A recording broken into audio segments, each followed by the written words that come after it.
Hello guys, this is your friend Naruto Audio Fanfics and we are back with a new fanfic. Which is what if Naruto fell into the abyss during the Chunin exams and became the master of Fem Jashin? Godlike Naruto times Fem Jashin times Hinata times Anko times Tamari times Tenten times Ino times Tsunade times Yugito Ultimate Harem, Owen Bashing Part 2. And if you enjoy this fanfic then please press the like button and subscribe to my channel for more fanfic like this. And now let's start the fanfic. It has been a good 3 weeks since the truth about Naruto's parents and his heritage was been told to the entire village, the council along with all of Naruto's friends and all the ninja of the village, and a lot of things have happened since then. On the day of Koharu's admission to the hospital for a heart disease was announced. The temple that once belonged to Kagaya Otsutsuki, which now belongs to Naruto, resting underground the Forest of Death, was finally transported to the public training ground at the Shinobi Clan district, and a lot of chaos and panic had spiraled out about the whole thing. Luckily, a council meeting was held about the entire thing as the Sandaime, a fully recovered Jiraiya and Naruto were able to give a reason as to where the temple had came from and why it was placed on the public training ground of the clan district. During the council meeting, the civilians had still yet to accept that Naruto was now going to be a part of the Shinobi Council as the clan head of the Uzumaki clan, along with the fact that he has the chakra and Kekkei Genkai of his Uzumaki ancestor that Kushina only carried through her DNA, passing down to Naruto, who was able to grasp the chakra and gain the eyes during a mentally and physically painful experience in the Forest of Death. So as soon as he had arrived at the council chambers to take his seat next, the Akamaiki clan head Shuza, the overweight civilian fools, and maybe hookers seated as female members began to argue, name-call him, since the Sandaime had lifted his law, then babble on about how Naruto's power and eyes should be handed to their precious Sasuke-sama, since such power was not worthy of the Kyuubi bastard, and he should have never claimed to be the son of Minato, as the Uzumaki whore had raped their beloved Yondaime just to have his child. Of course, not only did the Sandaime, Jiraiya and Naruto release an ocean of killer intent on the poor feeble fools, but also all of the Shinobi Council members who were friends with Naruto's parents along with him too. Flashback time. Are you done now? Are you gonna shut up like you're supposed to, since none of this concerns you people? Said Naruto with an intensified glare that would put a certain torture specialist to shame. Some of the civilian council members nodded their heads nervously as they were sweating balls from the killing intent unleashed upon them, while others had already fainted since they couldn't handle the fiery gazes of the Sandaime and Naruto's combined. Naruto sighed as he stopped releasing killer intent, and so did the others as the Sandaime cleared his throat and spoke. Now that Naruto-kun has arrived, Jiraiya-kun here will now explain where does the temple come from and why has it been dropped onto the former public training ground of the clan district. Jiraiya, if you will. Jiraiya stepped forward and gave a short bow to the Shinobi Council and said, "Greetings, Council of Konoha. I understand that a lot of confusion has been made about the temple, but I assure you that there is a good explanation to be made upon its arrival here in Konoha. During my time of searching for any other remaining treasures that were left behind at the ruins of Uzushio, I had found out that some of the buildings that the Uzukage and his elite force had managed to save were sealed away in very large scrolls that were meant for such a time like an attack to happen, which in this case did happen. I had tried to take all of the scrolls as there were more than 7 of them, but I could only take what was important while I gave the rest to the Toad Summons as they were there to help me retrieve the scroll that housed the great ancient temple that now stands in the training ground that was made public to the clans of Konoha.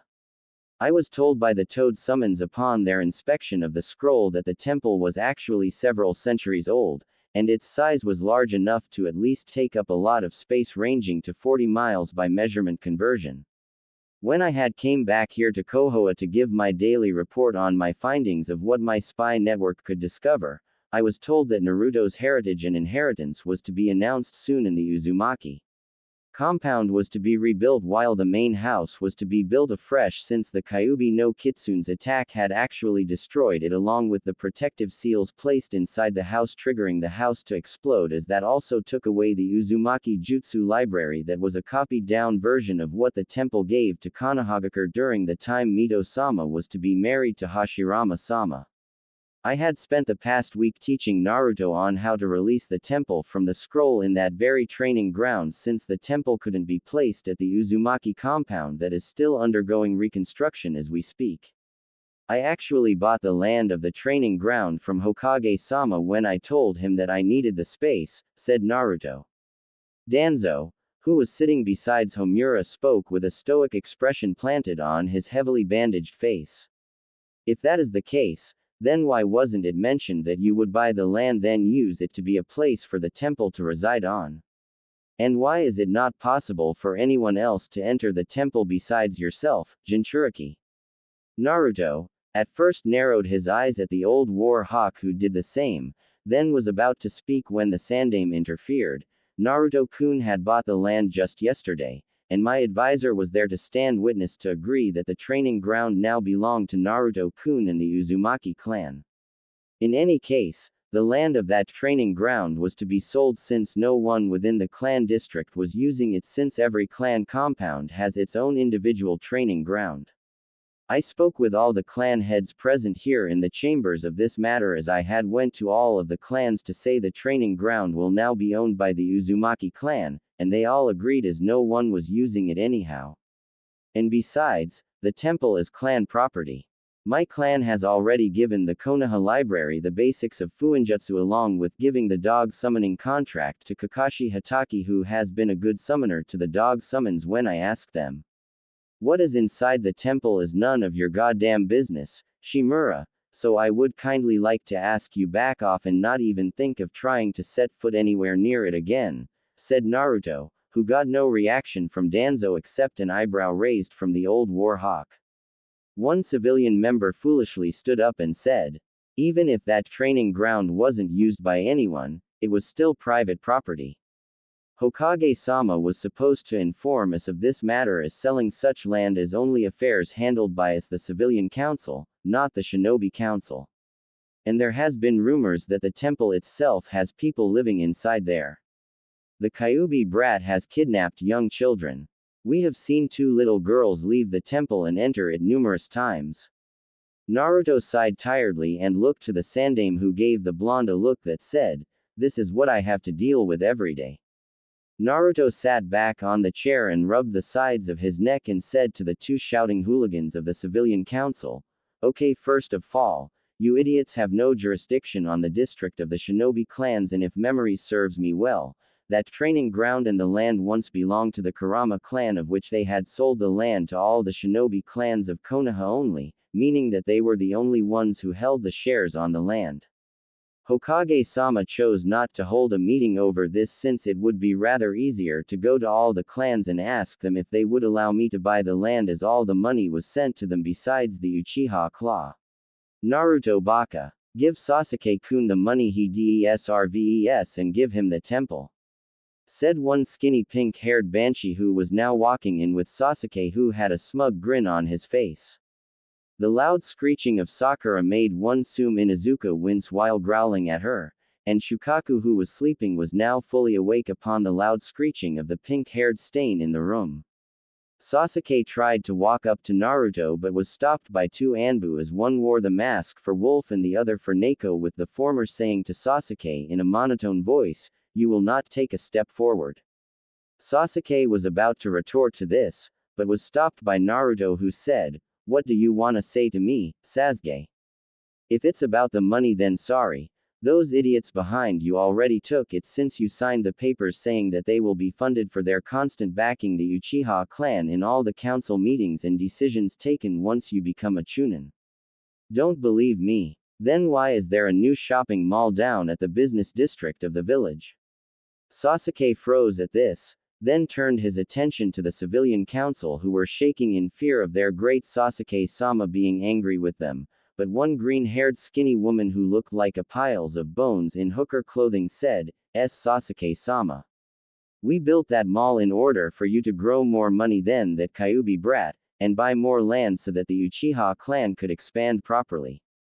It would have been wasted if we did not help you invest on something quickly before the money would have gone to buying more supplies for the village. We swear. You own 60% of the income of the mall while we take 40%, and you can have anything for free there. Sasuke, HN. While saying, I don't care about investments. Nor do I care what happens to that money. It was mine and I was going to buy that temple that is so rightfully mine, not this cannon fodder. The duck-butt-haired last Uchiha turned again to look directly at Naruto, then said, You. I know you have women in that temple and I know you are living there right now. Move out of it, and take whatever trash you have that is yours inside and leave the women as they will be my slaves and keep the temple clean in my presence of me being there. As from this day, that temple now belongs to the Uchiha clan, which is the only true founder of this stupid pathetic village and the greatest clan in the world. My word overrules yours, Naruto. Now hand over the deed to that temple and leave this room while you still can with that pathetic little empty pride of yours, you son of a wasteful and disgusting whore. Quote.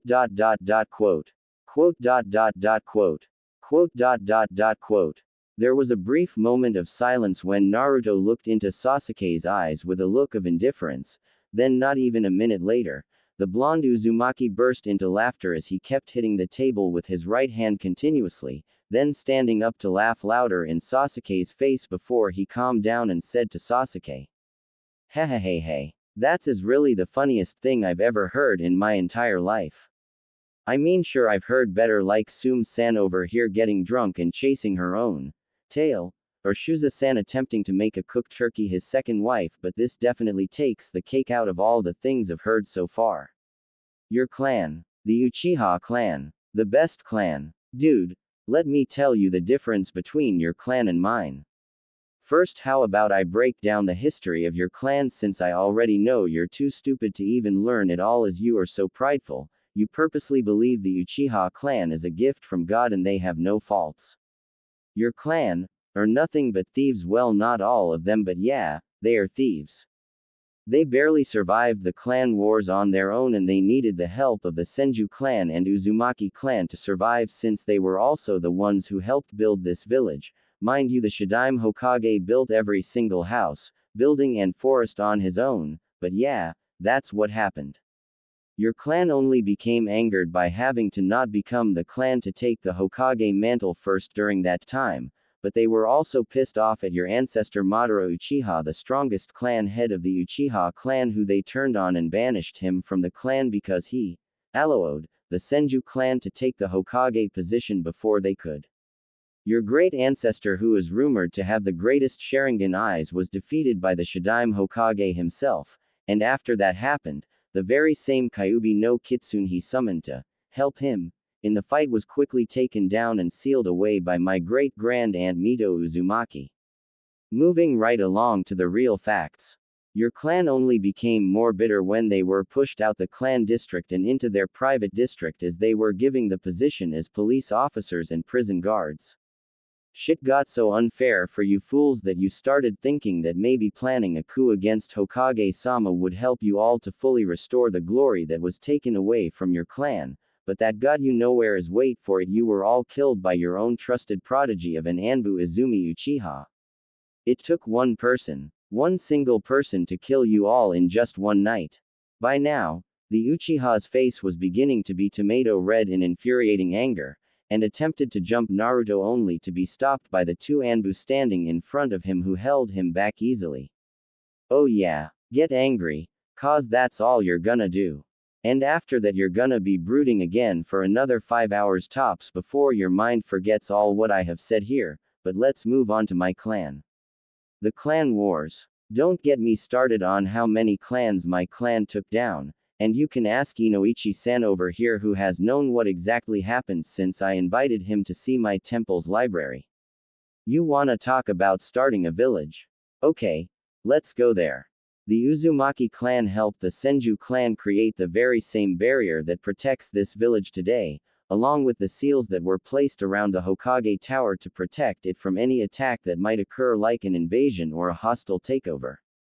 And that's not it. When Mito-sama got married to the Shidaime Hokage Hashirama Senju, the Uzumaki clan provided this village with a high number of D to S class kinjutsu that made the Nadame Hokage Tobarama Senju a feared and acknowledged shinobi of his time.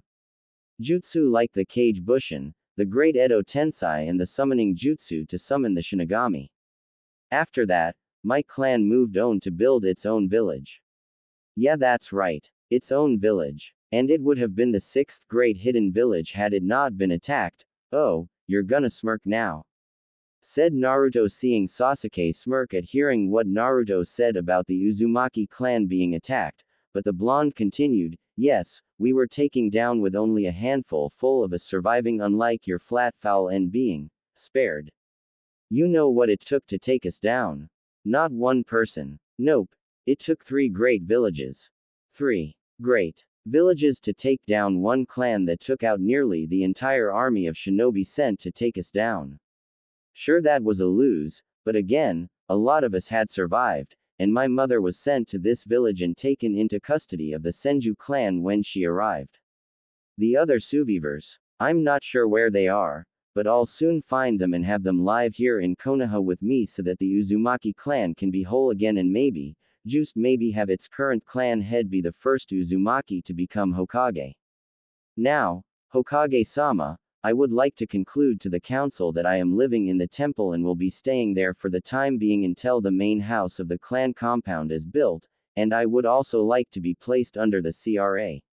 Some of the civilian members gained smug looks at this as one fat bald member stood up and said, if that is the case, then your sperm is all that is required. Once there is enough, you will be executed for insulting a future clan head of the great Uchiha clan and poisoning a village elder. Jiraiya, who was now standing beside Hiruzen, again raised his right eyebrow and said, excuse me. Are you accusing my godson of being responsible for the heart disease Kaharu-sama is suffering right now? Unfortunately, the civilians once again grew very small backbones and starting shouting on about Naruto being the culprit, as it is only the demonic work of the Kyuubi to infect such a great lady of the village and try to kill her, since she is the one who helped take the Kyuubi down when it was still a little bastard. They would have continued again, but were stopped when the Hokage released a heavy amount of killer intent on them and said, silence, you blabbering fools. I will not be hearing anything from you all about Kaharu ever again, and that accusation will be revoked this instant. Am I clear? Am I clear? Again, the civilians had gotten shit scared and all sat down as all of them avoided the Sandame's intensified glare and nodded their heads nervously as they didn't want to be on the receiving end of the great professor's wrath. The Sandame cleared his throat and said, this discussion of the Uzumaki temple has been now decided, and a village meeting will be held to explain to the villagers that the temple is a part of Konoha and who it belongs to. Now, we shall discuss other important matters related to you people, glares at the civilian council. Some recent evidence has been found about the civilian council doing some very dirty deeds behind my back and that of the shinobi council, and the fire daimyo will be here when the day of the final Chunin exams commences. Do not make it any worse for yourselves by trying to run or leave this village, as you will be hunted down and killed on the spot. Hearing this, all the civilians' eyes widened in shock, with some turning pale white in fear, and were now really beginning to piss themselves as they could see the many glares they were receiving from the shinobi council, and one civilian looked over to Danzo, who glared back at them, causing to them to realize there was truly no way out of this. Back with Sasuke, the last Uchiha pulled himself off of the 2 Anbu, but gave a Sharingan blazing glare to Naruto and said, mark my words, you insolent whelp. I will kill you for all that you have said to me, and I won't stop till there is nothing else left of you. I will take away every single thing you love, and I will turn it into my own or destroy it if I choose to. I will do all of this in the name of the prestigious Uchiha clan, and I swear to finish off what those pathetic villages couldn't do. I will kill you, and my power will exceed yours one way or the other. Naruto, who wasn't all affected by Sasuke's threat, simply gave him a bored look while placing his left cheek on his left hand and replied, "Same goes to you, Sasuke. But last I check you don't have anything you care about. Oh wait, you only care about killing that sister of yours Izumi. Maybe I should make her my precious person and help her deal with the fact that letting you live was the greatest mistake she had ever done. Hell, maybe I'll help her realize that your life wasn't even worth sparring at. I should do that." Grins. Sasuke fumed even more at this, but chose to leave the chambers believing that there will be another day when he will put the clanless Dobi in his place, which is at his feet. Flashback end. After the council meeting, the Sandaime had told the villagers along with everyone else everything he had explained to the council about the temple, and it seemed that they took it better than a civilian council did. Back to the present. Today is a sunny day as people filled up the Konoha Stadium, with some of the stands having the villagers seated with others having shinobi and kunoichi, with the clan heads seated. Then there was the VIP section where some of the daimyo of the elemental countries and rich merchants were seated with their trusted guards as they watched the spectacle before them begin. The stadium was filled with many people as cheers could be heard, and while some obvious civilians were there to cheer the last Uchiha who is yet to arrive, and others were there to cheer those who they have placed their bets on. In the cage stands, here we find one Hiruzen Sarutobi dressed in his cage robes with his cage hat on, while having his battle attire underneath the robes. Sitting next to him is the Yondaime Kazakage, who is the father to the 3 Suna contestants who will be fighting today. Standing behind Hiruzen is one tall male Anbu who wore the ox mask, and the other Anbu was none other than Udatane, dressed in the standard Anbu clothing with a long O-katana blade that has a red leather handle with a hexagon guard sheathed on her back, wearing the mask for Fox. Udatane looked over to her right to see 3 guards standing behind the Yondaime Kazakage, and couldn't help but feel a very strange feeling well up inside of her, telling her that something about the 3 guards in the cage was way too odd. "I don't know why, but I just have this gut feeling that Yasama has given this tagged kunai to me for a reason. This kunai, it has the same tag that is used to control the bodies of a person summoned through the Edo Tensei. Am I supposed to be worried that something bad is going to happen to Sarutobi? Or should I be prepared for something that will require my skills to protect him against whoever it is that is acting as the Yondaime underneath that skin? Somehow, I really wouldn't care what happens up here. So long as Naruto-sama is safe, and the fallen are doing their duty to protect the temple and bring her back to Yasama, I am well at ease for whatever surprise will make its way today. I did not spend the last 2 weeks training under Jashin-sama for nothing. Today seems like a day for Konoha Kazekage Dono. Last year's Chunin exams were more dominated by your Suna Genin and those of Kurigakure, but it seems only your children have made it into the finals, while only Konoha and Oto are the only villages competing in these finals, said Hiruzen as he took out his pipe and began to smoke. The Kazekage gave a chuckle as he responded, "Really? Why do you speak so high of yourself, Hokage Dono? Do you really believe that the last Uchiha can win against my youngest son Gaara?" "Sasuke, I wasn't talking about him. But on that matter, I do wonder what is keeping him and Kakashi late. If they don't get here before Sasuke's match with your son starts, then I will disqualify him, as I shall not show any favoritism just because some of the villagers have came to see him. He is just a genin competing like everyone else today, and he shall not be given special treatment just because he is the last member of the Uchiha clan, or for the fact of some of the merchants betting on him against your youngest son Gaara-kun." The Kazekage didn't give a reaction to what Hiruzen had to say, but Koharu saw a slight eyebrow twitch along with his left hand twitching twice, causing the disguised kunoichi to be more vigilant about the cage, sitting next to her old friend and soon-to-retired Sandaime Hokage. Down at the stadium, 7 of the contestants out of the 9 were present, and here we find one Genma Shiranui finishing his explanation on the rules and said, "Also, Shikamaru Nara will not be competing against Dosu, who was found dead a week ago, so now the match will be changed to Shikamaru vs. Tamari no Subaku, and there will be no extra matches. Now will everyone besides Naruto Uzumaki and Neji Hyuga please leave the arena and head up to the contestant booth." Everyone left for the booth besides Naruto, who is still dressed in his straight black jumpsuit pants with a pair of black shinobi sandals and a white t-shirt adorned with a black upside-down star, a Konoha headband tied around his forehead, and he has a small platinum braid chain around his neck, and there appears to be 2 tattoos on the top parts of his hands, as his left hand has the kanji for Wyan and the other has the kanji for Young. And Neji, who is dressed in blue shinobi sandals, brown shorts and a khaki shirt with a dull blue shirt beneath the khaki with mesh armor, and he appears to have bandages wrapped on his chest, right arm and right leg, with his hair being tied into a loose ponytail, and has the Konoha forehead protector at his forehead as it has 2 straps framing his head. Genma looked at the 2 Chunin hopefuls and said to them both, "Are you ready?" The 2 nodded in response to the question, then Genma shouted, "Hajime." Then stepped back from the 2. "You are fool to think you can win against me, Naruto-san, for fate has already declared me as the winner of this fight," said Neji with a smirk, only to gain a tick mark at seeing Naruto's bored expression as he responded to the Hyuga prodigy. "Neji, for my sake, yours, and the Hyuga clan, do not, I repeat, do not babble on about your stupid beliefs in fate and how fate has given you the bad hand because your late father was born a few seconds after Hinata-san's dad.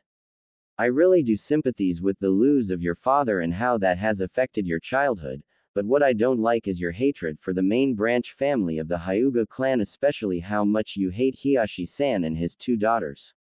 This caused Neji to fume and clenched his fists as he yelled to Naruto, "What do you know about what I have been through?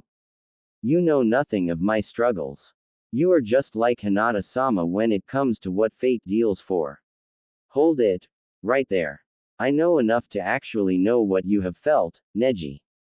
You might not know this, but my parents died sacrificing themselves to seal a tailed beast into me that took the lives of a lot of people in this village and nearly destroyed Konoha as a whole. Because of a couple stupid and bitter idiots on the council who can't tell the difference between a scroll and its contents, I haven't been living the high life I was fated to live, as you would say. Sure, I had Anko-chan to take care of me for a while, but my life was still shit even with her around sometimes. I had constant assassinations on me, mob attacks on my birthday, people ridiculously overpricing me and nearly being raped. This one time a certain boy of a man thought doing that to me would help him relieve his anger of the lose of his ex-wife and child to the Kyuubi. You know how I feel about all of this. I don't feel pissed at all, because I know that being angry at them points to the villagers won't solve shit for me, so I did the best thing I could do and not give up on living my life the way I wanted to, not the way your fate wanted. I just recently got lucky and found out about my parents and my heritage as an Uzumaki. But did I let it go up to my head? No. I'm still the same, always grinning but take no shit idiot I was from the academy, because even though I have everything I ever wanted in life, I'm still chasing that dream of becoming Hokage no matter what happens to me. And fate. I don't believe in that shit, cause why? I defied that shit 10 times over in my life. Now can you just shut up and fight me like you're supposed to, or I'll just end this match faster than you can say, fate. Neji was angered at what the blonde before him said about his belief in mocking it, and ran up to him in full speed with his right hand back, hoping to land one single hit on Naruto's forehead to end the match quick. The 2 Konoha genin engaged in a hand-to-gentle fist fight, and Naruto was bobbing and weaving at every attempt Neji made to try and hit his vital points, which only infuriated the Hyuga more. Having enough of this, Naruto caught Neji's hand, then pulled him just to hit him with a right elbow in the chest, causing the Hyuga prodigy to cough up blood and stumble back in pain of the hit to the sternum. Just as he was about to take a breath, he quickly dodged a right punch from Naruto, who came down fast as his punch landed on the ground, causing a lot of dust to rise, as most of the ground doing so created a crater at the impact of Naruto's mean right punch. Neji looked to see Naruto had left his position in a black flash, then looked around for him only to be met with a backhand to the face, sending him flying back while scurrying across the field to a stop. Naruto dusted off his right shoulder, then said to a slowly raising Neji, "You gonna take me seriously now? Or should I just finish this up quickly, cause I really wanna go for the special lunch I was promised back home at my temple?" Up in the stands of the shinobi, Asuma whistled as he said, Naruto has definitely upped his game since the prelims. It looks like he mastered the Yondaime's Hiroshin no Jutsu in under a month. The kid really is a bag of surprises. Anko, who was seated far away from Asuma, chuckled as she said, trust me Asuma. What Naruto-kun is doing to this kid is just toying with him. Naruto-kun has mastered the Hiroshin no Jutsu to the point where he doesn't even require his father's markers anymore, and his speed has naturally increased from a high Junin level to high Kage level with the weight seals applied on him right now. Unlike the time he unlocked his true Uzumaki chakra, he didn't have that much chakra control, so he spent the entire month doing chakra control exercises and learning how to use his new eyes he now calls the Uzushiogun. Kurenai folded her arms and looked over to her best friend and said, just how do you know all of this, Anko? I know you did move in with him and get engaged to him as his first wife, but how exactly do you know about his training? Anko gave her trademark smirk and said to Kurenai, I was there training with him, Nai-chan. The Uzumaki temple has this special training dimension that gives a person the ability to take a year's worth of training and turn it into a day. It's basically a dimension that runs on a different time scale than ours is 1 day outside is 1 year inside. By the way, Nai-chan, I was wondering if you would be my bridesmaid of honor. Back with Naruto, the blonde was once again bobbing and weaving as he was dodging all of Neji's attacks, which were pretty slow to him in actuality, and with a sigh, he ducked under a right-hand hit from Neji, then did a leg sweep which Neji jumped over only to be met with a right foot to the face, pushing him far back from Naruto, who raised his right arm to him that caused Neji to be pulled back towards Naruto by some invisible force. Then he was met with a roundhouse kick that had him scurry to the ground and have his back hit the wall hard while yelling in pain of the impact. Naruto ran forward in Kage speeds that had most of the people up in the shinobi stands shocked, while 2 little girls watching the match were smiling at seeing their work pay off. Well, only one of them as the other remained stoic while shaking her head negatively at her cousin's pride and joy for training their master. You know he can do better than this, said Ophis with a monotone voice, but Jashin giggled in delight as she replied with eye smiles. I know, Afi-chan, but I still can't help but feel like I have accomplished something by seeing him beat the living daylights out of the person some of these ninjas would believe to win the match. Which reminds me, how much did they bet on the Hyuga? By adding up the bets, it's about 500,000 Ryo. Remember that we still need to pay the fallen for guarding the temple and the summoning when that happens, said Ophis, only to be met with an eye roll from Jashin, who responded, we already paid them off Ibaka. And besides, those 2 girls said they would do this for free for Naruto-sama.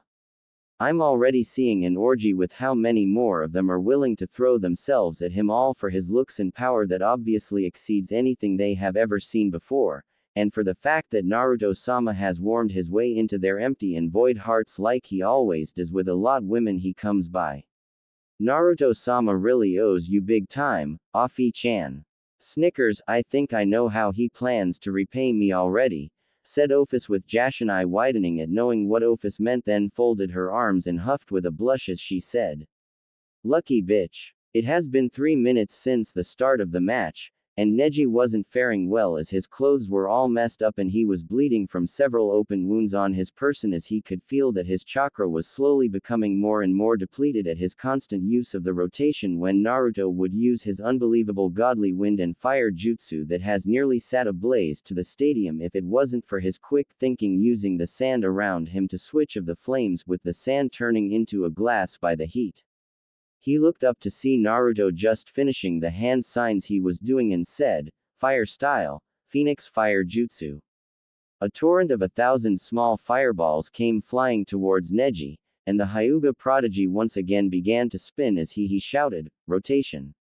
And the rotating chakra protective force field came up, stopping the fireballs from attacking Neji. Once he stopped rotating, he immediately turned on his Byakugan, then saw Naruto slowly walking up to him, not even looking, a little tired from the constant fire jutsu and wind jutsu he has been using. Neji growled at this, got into position as he said, I am getting tired of you toying with me, Uzumaki. I will end this match once and for all and show you that fate has decreed me the winner even with all your power exceeding mine. Go ahead.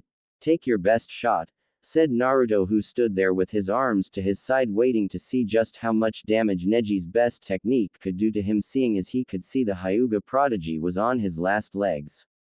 Neji smirked at this, thinking that the blonde Uzumaki before him has now fallen to arrogance, believing he could dodge his next move, and said, "You are now within my range of divination. 8 trigrams. 64 palms." The young Hyuga then ran up to Naruto and delivered the many Juken strikes while shouting, 2 palms, 4 palms, 8 palms, 16 palms, 32 palms. By the end of the barrage of Juken attacks, Naruto was somehow still standing on his feet but could feel his body was now numb and blood was slowly trickling out of his mouth with his eyes being closed. Neji, who was now huffing and puffing as he could feel he didn't have that much energy left to continue fighting, smirked as he looked on at the frozen form of Naruto and said, "All of that talk was nothing but a bluff. Look at you now. As I said before, your fate was to lose to me, and now you are standing there with just an inch of your life left. I can see that all your Tenketsu points have been sealed, and now your special Uzumaki chakra won't be of any use to you anymore. This match is..." Well, that was disappointing. Neji looked back at Naruto, then stepped back in utter shock of seeing through as activated by Akugan the very same Tenketsu points he had closed through hitting them were now being forcefully opened as the very core of Naruto exploded with white chakra that had spread throughout his body, unsealing the Tenketsu points he closed up. Impossible. How can such a thing like this happen? I shut off all the points in your body. Just what are you? Naruto slowly stood up and looked at Neji as his eyelids opened, revealing the white rings in his gloss black eyes spinning fast, and said, "Me. ... I'm just a kid with a lot of bad luck. But don't take my word for it. Go ask that bitch you have given your whole life believing to be real. She knows I'm the type of guy who never falls down no matter how hard you come at me. Now, it's time I end this match." Naruto narrowed his eyes as he looked deep into Neji's pale white eyes and said, "Tsukiyomi." Up in the cage stands, the cage eye widened and voiced his shock over to Hiruzen and said, "This young man, he hails from the lost Uzumaki clan, but his mysterious Dujutsu gives him the variant abilities of the Uchiha clan's Sharingan, and also has the strong affinity of fire and gravity release. How is that possible, Hokage Dono? I have never seen such eyes or power before in my experience and knowledge of the Uzumaki clan. Neither have I, Yondaime Dono." According to the history of the Uzumaki clan, it is said that the ancestor of the clan was a descendant of the mythical Rakudo Sennin, and wielded a dujutsu he was gifted from the Shinigami himself. In a way, the Uzumaki clan has always had a better relationship with supernatural beings, as they were given their longevity by the Shinigami and were given the mask of summoning as a way to establish some sort of summoning contract with the said deity. The scientists of this great village have deduced that Kushina was carrying the DNA of the Uzumaki ancestor, but could never activate the Kekkei Genkai along with the abnormal white chakra that is said to be that of a god. But doesn't the legend of the sage say that he had white chakra too? Said the cage, and Hiruzen narrowed his eyes, then responded in a low tone. Yes, it does speak of that. Back in the stadium, once Naruto mentioned the said genjutsu, Neji eye widened first, then screamed loudly for a short 5 seconds, then fell to knees, then collapsed on the ground with his eyes going to the back of his head. Genma quickly checked Neji's pulse, then stood up as he said, "Winner by knockout, Naruto Uzumaki." Naruto looked up to the crowd, then eye widened at the many cheers we was given by the crowd as he thought to himself, "They're cheering for me. No, they're just sucking up to me, that's all. Whatever. If they wanna cheer, then who am I to stop them? Besides, I always daydreamed of this moment as a kid, but now the feeling is just not the same, I guess." Naruto then left the field as he walked up the stairs, then got up to the booth, ignoring the looks of shock he was getting from the Suna siblings besides Gaara. "Hey Shikamaru, you better not forfeit the match you're gonna be in now. I saw your mom up in the stands with something that looks really big, shiny and probably made from steel too, said Naruto, only to be met with a grunt and a troublesome mother by Shikamaru. Time skip. The fight is the same as the canon with Kidomaru forfeiting his match with Kankuro. It was now the match between Gaara and Sasuke, and the self-proclaimed leader of the greatest clan in existence, and Uchiha elite, still wasn't there as he was yet to arrive for the fight with Gaara standing in the field not looking too pleased about his opponent not arriving as his mother desperately wanted to spill the blood of the last Uchiha. Up in the cage stands, the Yondaime Kazekage was trying to talk to Hiruzen Sarutobi about letting Sasuke compete but still fail the finals since a lot of people have came to see him fight Gaara, but the Sandaime Hokage shook his head and responded. As I have said before, every contestant of the finals are genin understanding the importance of this part of the exams as they know very well that they, along with their respective villages, will be judged for how they perform here in the final part of the Chunin exams. Even if my village is hosting, allowing Sasuke to still compete now will be seen as a sign of favoritism shown to the Uchiha and that will give us a bad reputation as a village. Therefore, Sasuke must be disqualified, and Naruto-kun will fight your daughter to determine who will be fighting Gaara-kun in the finals. Osushi Ox. Tell Genma that Sasuke is to be disqualified for not arriving to fight Gaara, and will not be competing against anyone as he as of now failed the Chunin exams. The Anbu nodded and left the cage stands in a leaf shunshin, then whispered into Genma's right ear who nodded to the Sandaime Hokage and said, due to Sasuke Uchiha not arriving for the match, he is to be disqualified with Gaara no Subaku being the winner of the match. Insert booing from the crowd. The next match will be poof. In a poof of smoke, Sasuke and Kakashi finally arrived with the latter saying to Genma, are we late? Yeah, because of that, Hokage-sama has disqualified Sasuke for not arriving any sooner and he won't be competing with anyone as he failed the Chunin exams altogether. What did you just say? Said a fuming Sasuke, who would have said more but noticed Kakashi walking away and turned to him while shouting, hey, get back here and defend me, you lazy coward. If it wasn't for smack, the crowd, along with Sasuke, was stunned to silence when Kakashi turned around and gave a backhand smack to Sasuke who was pushed back by its force and said to the Uchiha with a stoic expression. This will be the last time I ever speak to you again or even look at your disgusting face again. I will never ever teach your spoiled selfish anything ever again and I don't care what you think of me, and I never really did as I only trained you because the civilian council was blackmailing me which might I add is now coming to end today. I won't tell you this again, now stand thee up, and go back to that empty house of yours as you are no longer needed here. You have embarrassed this village and this country enough already. Back at the stands, the Kazekage was thinking to himself while watching what was happening to Sasuke. Damn it. Curse this old fool for stopping Sasuke-kun from competing and curse that blasted Kakashi. I can't allow Gaara to fight the Kyuubi brat as I know he will most likely knock him out before he can rely on the Ikibi for chakra and lose control.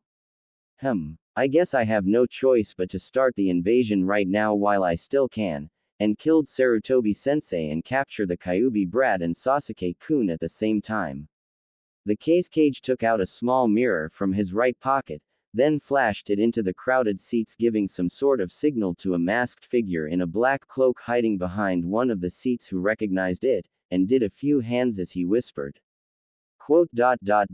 Feather illusion jutsu. In just that very moment, white feathers could be seen falling from the sky and all of the civilians in the crowd soon began to fall asleep while most of the shinobi and kunoichi recognized the genjutsu and immediately released it before they could fall for it. Office, who was not affected by the genjutsu at all with Jashin who decided to succumb to it out of the fun of experiencing the illusion, took out a flip phone and dialed a number then called it. As soon as the call was answered, she sat back onto the chair and said to the voice on the other line. Azazel, it's time. Open the gateway and make sure no innocent human is harmed. Understood, Office. Over and out. Naruto looked around him to see several Suna Junin with Odo Junin surrounding him while releasing all of their killer intent on him, and saw Shikamaru knocked out cold as he was hit with a chop on the back of the neck, and the Odo Genin being Kitamaru was long gone. The blonde Uzumaki looked at them all and said, "An invasion, huh? And by the looks on your faces you're all either here to kill me or kidnap me for whoever sent you. Well, I got 2 words for ya." Grins and spreads arms out. Shinra Tensei. In the cage stands, just as soon as the white feathers fell on the crowd, the cage soon turned his attention to the Sandaime Hokage, who also did the same. Then Kaharu turned her attention to Kitamaru, who was hopping towards them, and thought, "Soka, I see now. So this is an invasion conducted by Suna and Otogakur, and by this standoff between Hiruzen and whoever is under that skin, there should be several objectives to be made while the invasion is planned, meaning that the Ikibi Jinchuriki will be the center of all the havoc that will be caused once he either uses the said Biju's beast form or allows the Shukaku to take control. And for Office-sama to draw a contract with the Fallen Angel faction means that there could a chance that the Suna-Odo forces heading into the village could split up with one quarter, making a beeline for the temple. However, if the cage plans to fight and hope to kill Sarutobi, then he will need to make sure the fight is not disturbed, meaning these three and that boy approaching us will create some sort of barrier to make sure no one is to disturb the assassination. Okay then. Just as soon as Kitamaru was about to reach the cage stands, a clone made of the wind stopped him in mid-air and delivered a punch to the gut and headbutt, causing the 6-armed Odo Genin to fall back and land on the ground just inside the stadium. "Hey, get out of the way, you bitch. Or do you have some kind of death wish or something?" said Kitamaru, only to be met with silence as the wind clone of Udatane did a few hands and said, "Wind style, blaze of the blade jutsu," and was met with 4 gusts of wind hitting him from all corners, which then slowly began to spin around him, causing Kitamaru to levitate in mid-air with the 4 winds forming a tornado with him inside of it.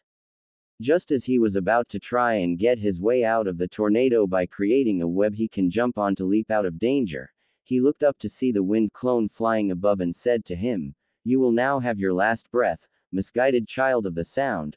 Preforms several hand signs at cage speeds, then flares chakra. Corrosion style. Glowing Amur palm. The entire form of the wind clone was then coated with lava, and flames were dangerously emitting from it. The wind clone flew straight into the tornado with a heavy right fist back, then punched Kitamaru right in the face, which soon began to turn into ash, causing him to scream in pain as the hit of the clone was too much for his body. The clone did a one-handed hand sign and boom! The tornado blew up in flames, and only ash could be seen as the remains of the Kitamaru from the explosion made by the lava-coated wind clone. The 3 guards of the disguised cage saw this and threw smoke bombs onto the ground. The cage jumped towards Hiruzen and got him in a lock with a kunai to the neck, then hopped off to the roof. The smoke was blown away by a gust of wind, and Udatane saw the 3 cloaked guards throw away the cloaks as they all stood in front of the cage holding Hiruzen hostage. The red-headed female said to the other 2 males, "This bitch killed Kitamaru. What the air we supposed to do now? To Yuya we told you stop cussing over nothing. I can't believe this. Why did that Anbu create that clone to block Kitamaru in the first place? This must mean that Anbu must have figured something out about these 3 with Kitamaru foolishly approaching out in the open. Does that mean she understands I need 4 people to create a barrier to fight Sarutobi-sensei? No matter. Uken can take Kitamaru's place." The cage hissed in annoyance of the 3 before him, arguing, and said to them, "Stop your bickering right now. Sakin, release Uken and form the barrier quickly, you idiots." The one with silver hair and an extra head nodded to the command he was given, and another body soon submerged out from him, which looks to be his exact twin wearing the same clothes as his twin. Udatane shook her head as she jumped onto the roof and threw her mask to the side with the sword on her back, then took off her shinobi sandals, and said, "Pathetic. You 4 barely know what to do when one plan fails, and you are all mere children who are just as misguided as that one I have just killed. Why would someone take such a partial interest in children who don't know the first thing about improvisation when the first plan fails? Unless Hey, shut the up. What the do you? To Yuya, this is no damn time to be angry at this woman pressing your buttons. Orochimaru-sama needs us to place the barrier before the Hokage's reinforcements arrive, said Sakin, getting a growl at the redhead, who kept silent but continued to glare daggers at a stern but calm Udatane. The raven-haired elder took out 5 kunai and threw them to the 4 guards, who blocked at least 4 of them, but one managed to pass through, which went flying for the right shoulder of the disguised Kazekage, who released Hiruzen, then jumped away before the kunai could land a direct stab on its target. Once the kunai stuck to the ground, it was replaced in puff of smoke with Udatane, who now stood beside Hiruzen and shouted, "Show yourself. Udatane. You should be at the temple guarding it with Anko instead of being here. Listen, Sarutobi, I don't have the time to be telling you how I got this uniform, how I was able to get the mission of guarding you, and why in the first place. Just now that Yasama is the person who sent me to make sure nothing happened to your senile behind," said Udatane, getting no response to Sarutobi, who stood still for a moment, then nodded to her and threw his robes to the side, revealing his battle attire. The Kazekage threw the robe away, with the skin mask being shed off, revealing it to be none other than a slightly angered Orochimaru, who shouted to his 4 guards, "Now, you whimpering idiots. Form the barrier now." All 4 of the ninja got into 4 separate positions and did multiple hand signs as they shouted, "For violet flames formation." Just as soon as a squad of Anbu arrived to the scene, the barrier was immediately in place, and one of the Anbu tried running through the barrier only to be turned into ashes. "We can't pass through this barrier, Hokage-sama. What should we do?" said one of the Anbu, with Hiruzen replying, "I am fine, as I already have assistants in here. Go to the tower and guard it from anyone entering or trying to steal something. Make sure no one is to get into my office, and ring the alarm for the emergency evacuation. Now go." The Anbu reluctantly left the roof in a leaf shunshin, leaving the Sandaime and Udatane to be inside the barrier with Hiruzen's treacherous student disguised as the Yondaime Kazekage, who glared at Udatane and said, "Who are you and why are you derailing my plans to kill Sarutobi-sensei by entering this battle that is only between me and him alone? Who I am is none of your business, Orochimaru, but I thought you would already know me by my face and the sound of my voice. I knew you from the very day you were still a child, that you were nothing but a ticking time bomb waiting to explode with your senile dream of being the greatest shinobi with all knowledge of jutsu, and I had come to realize that your determination and your rotten childhood would push you too far in the pursuit of that dream. I tried to tell Sarutobi that he should keep constant watch of you and keep you in line from defecting from Konoha like you did all those years ago, but his care blinded him too much, and it was already too late for you because of the bad childhood you suffered living in Konoha. Now I will be the one to help him correct his mistake, as I know he can never do things on his own, and give you the last breath you will ever breath in this life and the next," said Udatane, with her own stern glare measuring Orochimaru's, who later began to regain his composure with his evil smirk and said, "Kukuku. So you know about me that well. You truly must be someone who knows Sarutobi-sensei and his connection to me all too well. But I do question who you are, as I think I have seen your face somewhere, but I just can't seem to put my finger on it. Can you not see who is standing right in front of you, Orochimaru? This is Kaharu Udatane, my former teammate," said Hiruzen, and Orochimaru laughed out loud as he gave Udatane a mocking glare and said to her, "So you have also fell towards the miracle of genjutsu like Tsunade. How pathetic of an old woman to think she can reclaim her former glory by hiding under such a feeble idea to look more presentable. I realize now that you being here won't be much of a setback, but a step forward in my plans, as you were also a problem to me while I was still a shinobi for this foul village. Now prepare to die, as I will kill you and Sarutobi-sensei today." Udatane kept silent for a moment, then raised her hand to her face and bit off the middle finger, causing blood to ooze out everywhere, getting a look of utter shock from a temporarily paralyzed Orochimaru. She spat out the finger from her mouth, then the bitten finger slowly regrew just as Udatane showed it to Orochimaru in an insulting manner and said, quote, "Does this look like a genjutsu to you, snake boy? Enough babbling. If you have come here to try and raise Konoha to the ground and hope to kill Hiruzen and capture Naruto-sama, then you have another thing coming. You are dealing with forces that are far above your miniature level, and you will pay dearly for even thinking of challenging our home and attempting to kidnap my master. For it is you who shall feel the Shinigami's cold touch and freezing breath when you enter the afterlife. This cannot be possible. There is not a single way her body could just do that and look like that. I need to be wary of her as I don't know her arsenal of skills and I feel as if capturing that brat will not be an accomplishment I can't take today. No matter, so long as I have done enough damage to this wretched place and kill Sarutobi-sensei, I will at least do something right with my plans. That temple is something I will try to find my way in another time.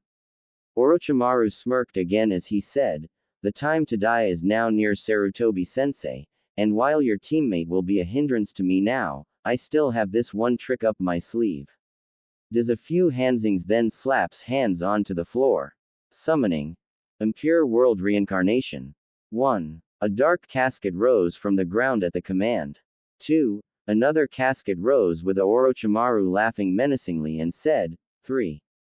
With the last casket raising from the ground. The Sandaime panicked at this and said to Koharu, Ko, we need to destroy the last casket as I already know who he plans to resurrect to fight me.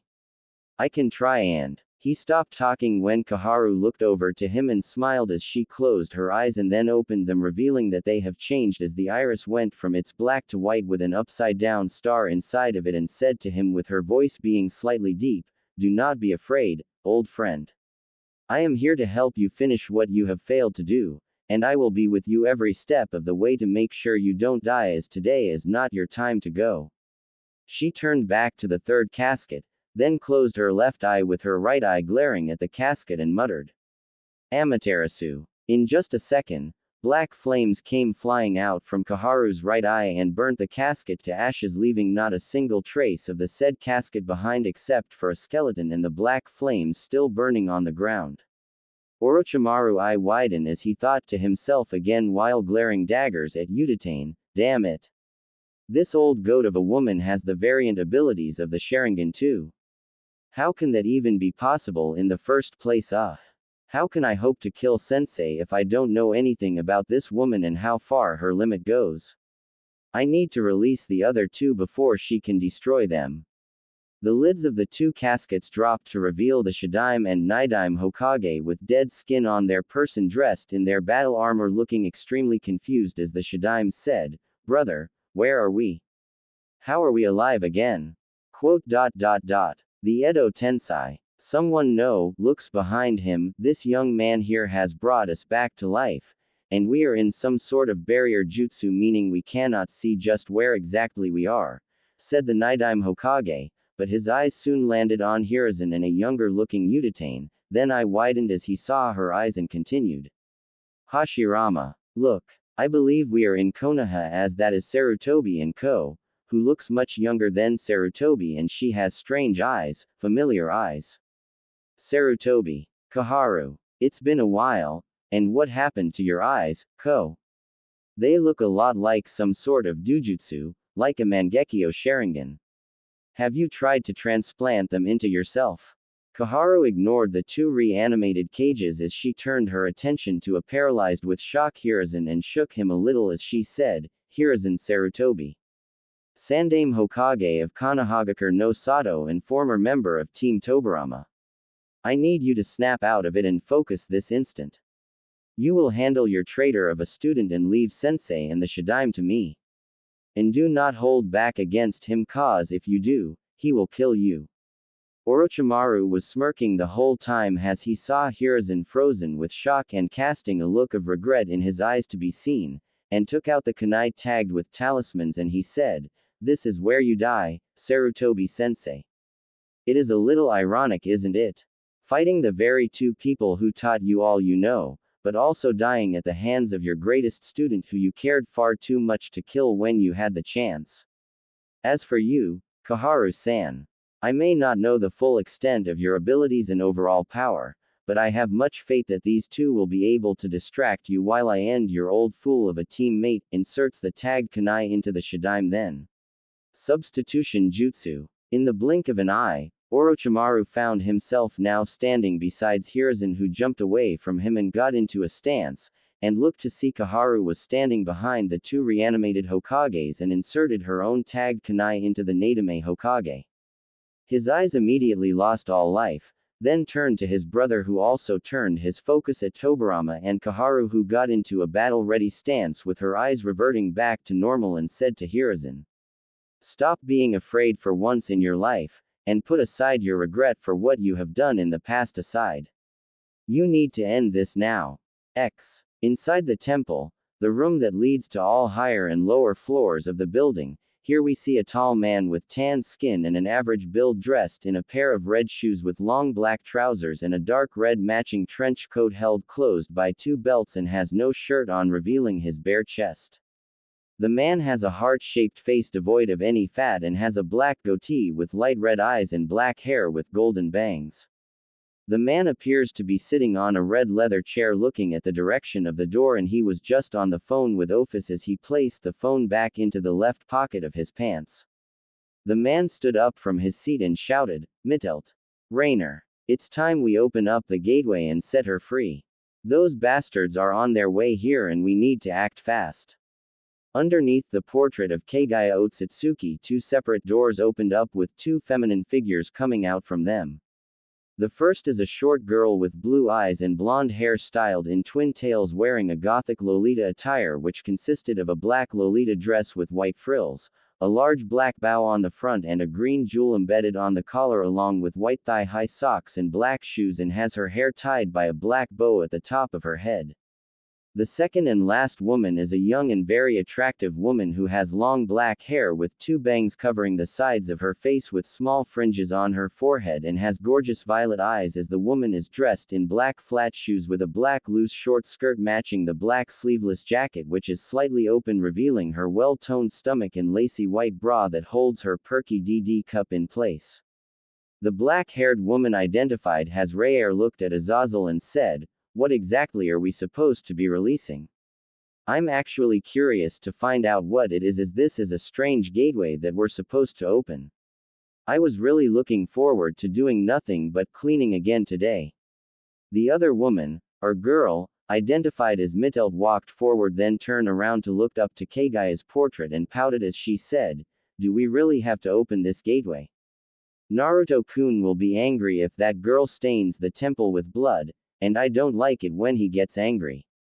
Why don't we just put up the barrier and let Naruto-kun arrive to take care of the ninja outside?" "Because we have a contract, you blonde bimbo," said Rainer, who continued to speak while glaring at Mittelt, "and BTW, don't lock me out of Naruto-kun's room again. Do you have any idea how big this place is? I nearly got lost in there for an hour before I found the elevation door." Azazel pinched the bridge of his nose and looked at Mittelt and Rainer go at each other back and forth before he had enough, as he said, "You know what? I'm glad you're both staying here, as I just can't deal with all of your bullshit any longer. First, I tell you not to go off trying to steal sacred gear, then you do the total opposite and try to steal every sacred gear in existence. Secondly, I told you not to go anywhere near that girl with the sacred gear that heals anything, then you once again do the total opposite by trying to take it from her and use it for yourselves for reasons I still don't care about. Now, I finally come to find out that Jashin-sama is fully awake and has a caretaker, then the first thing you three do is molest the poor kid at the first sight of him, chase him around in this temple, and then sign yourselves away as his loyal slaves, for which again reasons I don't care about. Sigh. Maybe being around this kid has finally changed you two for the better, as you were both nothing but trouble when you were still back at Kuo. Anyways," claps hands, "the contract I have signed with Naruto-sama states that if Konoha is to ever face an invasion, I am to open a gateway that will release Jashin-sama's first worshipper, who will defend the temple and the villages once she is set free. The Blood Army of Jashin-sama will raise along with her to do her bidding, but the Blood Army will take about 3 years to fully be awakened again, so that will be my other job in the contract to do, which is watching over Jashin-sama's garden in the 33th dimension. However, the reason why you two and myself are tasked to do this is because it takes 3 fallen angels to release a heathen of that power, and I was the only angel back in heaven trusted with the hand signs and incantation to release this heathen. Now will you all just please behave so I can leave this place before anything happens, like them noticing I am here. The 2 ladies blushed when Azazel mentioned what they had done in the other world they previously resided at, and cast side glances while furiously blushing at the mentioning of their new love interest Naruto, who had warmed his way into their cold, cruel and empty hearts at the first sight of him on the day of the contract signing between him and Azazel. Once Azazel explained to them the task they were given today, they recomposed themselves, with the blushes subsiding as they had serious expressions planted on their faces, and nodded as they both exclaimed in unison, "Hi!" and left the temple, then reappeared on the roof. Both of the women grew black wings on their backs, then slowly flew up the sky as they each stood in triangular position, with Azazel joining them with his wings out as well, and they all started doing the same hand signs at the same time for 2 minutes. Down below them, the Suna-Oto forces had already stormed their way through the gates of Konoha while fighting some of the Konoha ninja on their way and destroying some of the homes, stores and buildings, which was actually the whole objective of the invasion. Then 148 of them made it to the temple, with Kabuto leading them ahead, who was still dressed in the black cloak but with his regular attire underneath it, and discarded the mask he had on for his glasses. The right-hand man of Orochimaru walked up the large doors, then tried to push his chakra scalpel right hand through the center, only to see that it did not even make a dent on the doors or try to make a hole through them. Sigh, this isn't going to be as easy as I thought it would be.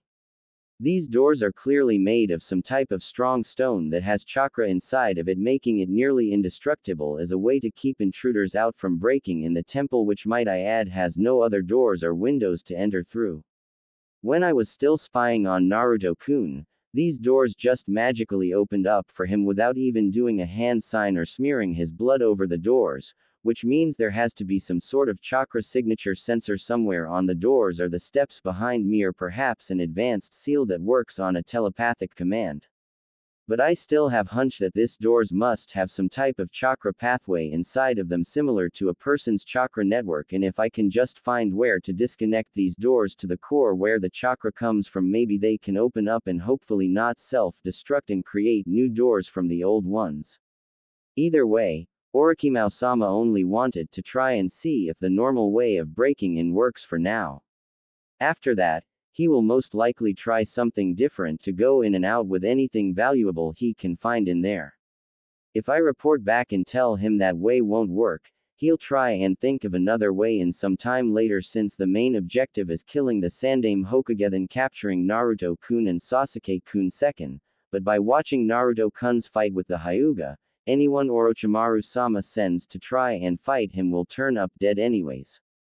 This just leads me to believe he will try something else with Naruto-kun when the time comes. Kabuto then turned to the men before him and said, Orochimaru-sama has given me the objective that these doors need to be destroyed. In order for that to happen, you will all do whatever you can to get rid of these doors. You all have explosion tags and bombs, so make the most of that and anything else you have that will help take these large doors down. But why not just have the Aikibi destroy them? This temple seems kinda hard to break through, was what one of the shinobi standing in front said, only to be met with a chakra scalpel to the head, causing him to collapse on his back already dead from his brain being stabbed by the scalpel. Kabuto looked up to the frightened men and said, "You wanna know why? Because a tailed beast bomb from a tailed beast could or could not destroy this entire temple. Now all of you get to work, or you will all be following your little comrade down here." Kabuto hopped away to a northern direction, which is where the Hokage Tower is, and left the men, who quickly got to work on trying to bust open the doors. Back with Azazel and the 2 fallen angel women being Mittelt and Rainer, they finally stopped at the serpent hand sign. Then in just a second, their entire forms were glowing red with their eyes all being completely black and their skin also turning black with white lines traveling up to their eyes. They remained silent for a brief 2 minutes, then spoke with their voices all being a deeper and darker tone. From the ashes of the resurrected. From the bones of the cursed. From the screams of the innocent and the blood of the sinned. The first of the 666 shall bleed in your name as your blood will be your rage and wrath that will warm the battlefield and scatter across the land as her great avalanche and sandstorm to raise the world to its feet then down to its knees with your might. When night turns to day, the eye of hell shall shed tears for your petals to kill its mistakes and forsaken its wishes as the moon will turn a blind eye at your beauty. We call upon the gate of blood to open and release the great blood ghoul and queen of the blood army. Come forth. Tukaa. In the sky just above the 3 fallen angels who immediately vanished from sight after the last word of the incantation, a small portal with a black circle surrounding it opened, and what could be seen inside the portal is nothing but blood waiting to be dropped as the blood looks completely red with black leeches swimming inside of it.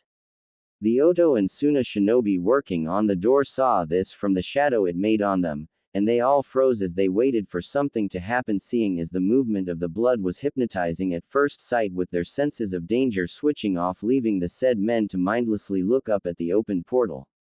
In just a split second.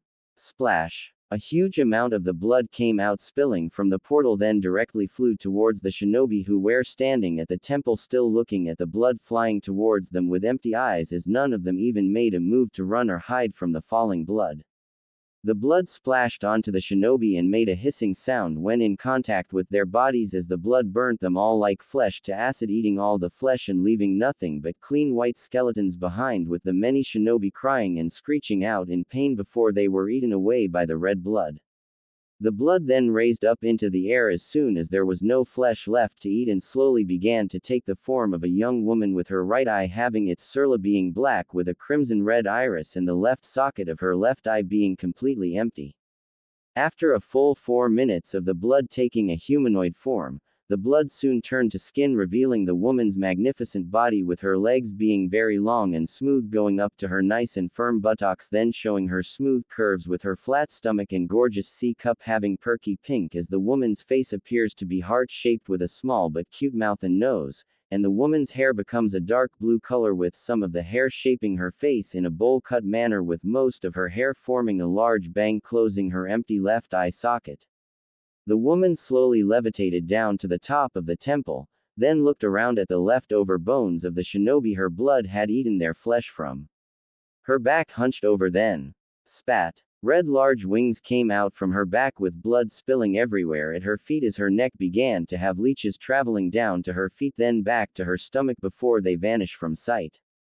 The woman first had a stoic expression on her face upon looking at the destruction that was happening before her very eye, then cracked a smile as she sensed the presence of her god and savior Jashin along with the powerful chakra source of her god's master and caretaker to which she whispered. Soon. She flew off into the direction of the clothing store then landed right into it as she blasted through the glass of the store. She looked around for a while then found a white extra large formal shirt which got her to smile as she said to herself. He will like this on me. I hope he does. I have nothing else to wear since Jashin-sama burnt all my clothes away. I am nothing as I am, but with this feels the fabric of the shirt, I am as open-minded and focused for the present just as Jashin-sama's caretaker is, and I will have a conscience about everything I do just like him. I hope he finds me welcoming.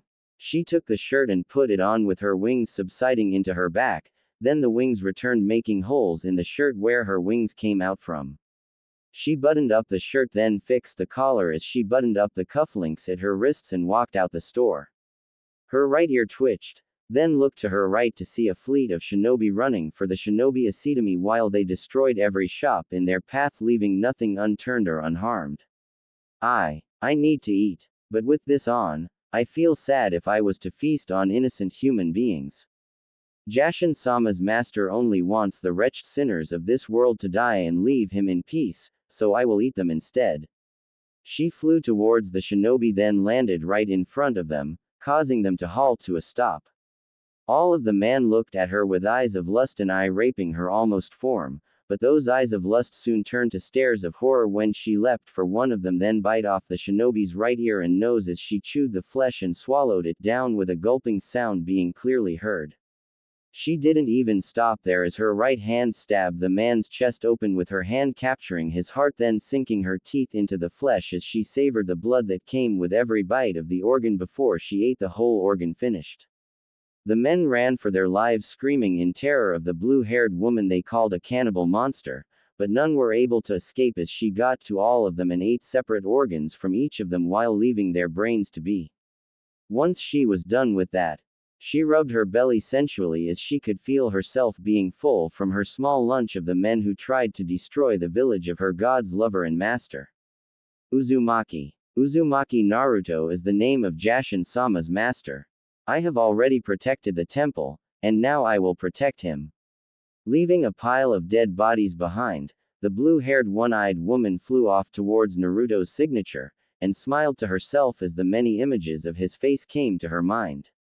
Naruto. Uzumaki. X. It has been about 30 minutes since the invasion of Oto and Suna started in Konoha, and things were now beginning to go in the favor of Konoha as the evacuation was successful. The snake summons were beaten and defeated by Kakashi, Guy, Asuma and Jiraiya, with the toad summons being of assistance, and the Oto-Suna forces were finally being reduced to a minimum level, with some of them fleeing or rather retreating, seeing as they could no longer hope to take on the Konoha forces with their comrades being killed like ants at every step of the way. Sasuke was sent off to the Uchiha compound and guarded by Kakashi to make sure the duck-butt-haired Uchiha was not captured and taken away to Oto, since the Sandaime had finally figured it out why his treacherous student wanted the Uchiha in the first place. The injured were being taken care of, and now we see Naruto standing above an exhausted and unconscious Gaara, who fought Naruto for the past half an hour using Shukaku's chakra and giving the Aikibi full control, which was still nothing compared to the last remaining Uzumaki. Naruto crouched down, then looked up to a tree on his left and said, "I know you're there, Tamari-san. You can come out now, as I promise I won't hurt you or your brother here." The blonde Suna Kunoichi hopped down from a tree on Naruto's left side, and reluctantly stepped forward as she said to Naruto, Please. Don't kill him. Gaara and Kankuro are all I have left in this world now. I know that he may be sadistic and insane, but he's still my brother. I have tried a lot to reach out to him, but every time I would, another wall would raise up when I would break down another just to get to him. He wasn't supposed to be like this in the first place. It was our stupid father who got that demon sealed into him, then treated him like a freak all his life because he was afraid of him. Gaara grew up on his own, feared by the people of the village who shunned him away and drove him to this. I know that there isn't much hope for him to be fine, but I still want to try and help him get past this and be the person our mother wanted him to be. Naruto looked up to Tamari and gave her one of his true smiles and responded to her. Believe me, I know what he's been through. All that stuff I said back at the stadium when I was fighting Neji, it's all true, but I can tell Gaara has been through a lot worse in his life, as I can see he has lost the ability to trust and care for anyone. All I am doing is helping him by severing the Aikibi's influence on him for now. The reason why he became crazy is that this seal wasn't made well and it's very loose, giving the Aikibi an advantage to badly affect Gaara's mind state, causing him to be like this. Once I fasten up this seal properly, Gaara will be much better, but it will be up to you and Kankuro-san to take care of him and mend his mind and soul back together. My help with the seal is only providing you with bandages and some ointment to heal his wounds. You and your brother will have to treat them all as time goes by. After a few minutes of working on the seal, Naruto was finally done with it and walked away from Gaara as he said to his fellow blonde, "There, all done. Grins, you guys should probably get going before anyone else finds you. You brother isn't far from here, so I'd hurry if I were you." "Thanks, Naruto-san," said Tamari as she picked up her brother, then said to Naruto, "For what it's worth, I'm really sorry our village did this to Konoha. If there is anything you need from us, we'll help you in any way we can, then hopped off in the direction where Kankuro is, leaving Naruto to himself. In a tree just behind Naruto, a mysterious Anbu wearing a white mask with the Kenji fur, was watching Naruto closely as he was holding some type of syringe on his left hand while his right was pressing the ear speaker on his right ear. Remember, make sure he doesn't detect you, and incapacitate him with that sleeping injection. Nothing else can work on him, so that syringe is my last resort to bringing him here to the base for further experimentation.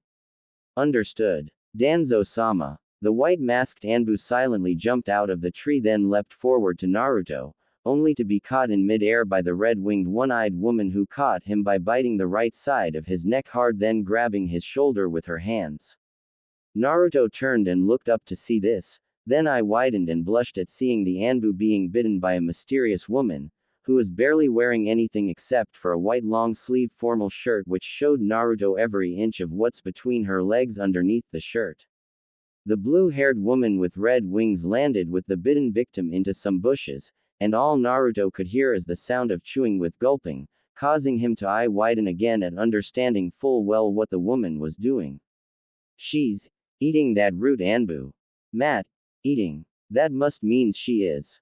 After 5 minutes, the woman came out from the bushes with a little blood on her mouth area, then walked up to Naruto as she bowed to him and said, "My apologies for letting you see me feast on a fleshing, Naruto-sama. My name is Tuka Otsutsuki, and I am the daughter and first creation of Jashin-sama. I am the first worshipper and soldier of the Jashinist religion, as I am the Ghoul Queen and second general of Jashin-sama's blood army. I'm happy to be finally free and once again doing Jashin-sama's bidding while praising her name and yours as I feast on the flesh of the damned and sinned, and have their souls ripped apart by the holy scythe of Jashin-sama." Naruto, who was shocked at first, later began to look at the now identified Tuka and said, "You are Ya-chan's creation, her firstborn. You don't look like anything she has described you to be. If Jashin-sama has told you that I am a merciless bloodthirsty monster who feels no emotions for its victims or anyone besides Jashin-sama, then you should know that what she said is true. However, my ideals along with my appetite normally depend on what I wear and what are the ideals she has. Before you found her, and before her mother laid her to sleep, Jashin-sama truly lived up to her title as the god of blood and destruction almost everywhere in the cosmos, even with the members of her family. When her mother would use the powers of the chakra fruit to stop all of the wars between humanity, Jashin-sama was there painting the battlefield with the blood of those who would ever come to try and stand up to her mother Kagaya Otsutsuki, or her father. Even before that, Jashin-sama was known to be a god of calamity in other galaxies, as many civilizations that could not be reasoned with or controlled would fall to non-existence and massacred at her power and wrath. She created me to become one of her 2 most dangerous weapons when her blood army came to defend the kingdom of death many millennia ago. I was her tool for killing, and her paintbrush to use to paint the beauty of blood and war everywhere war she would go to, as her presence brought nothing but endless death and necessary bloodshed. Me and my brother wore red clothing in that time, and I was known to be a demon without an inch of sense or care for any other person besides my creator, and my younger brother Alucard. I killed anything my eye would see, and I wouldn't stop eating the flesh of my victims until there was nothing left of them. When Jashin-sama went to sleep, she had all my clothes burnt away and sent me to a dimension she personally created for me to reside in and stay there until she would be awakened by the one her mother and father deemed to be Jashin-sama's lover, master and caretaker, and the one who would hold the true everlasting grace and power of Jashin-sama's late father. Anyo, does the same rule her parents made apply to you and your brother too? Naruto asked, and Tuka nodded as she said, "Those who fall under Jashin-sama and were created or are in gratitude to her, will praise you too, since you are her object of fear and affection. Jashin-sama grows stronger every second as we, the great and bloody heathens, all pray to her even in her sleep, and her power flows through to you too when she gets it from our praises and sacrifices all done in her name.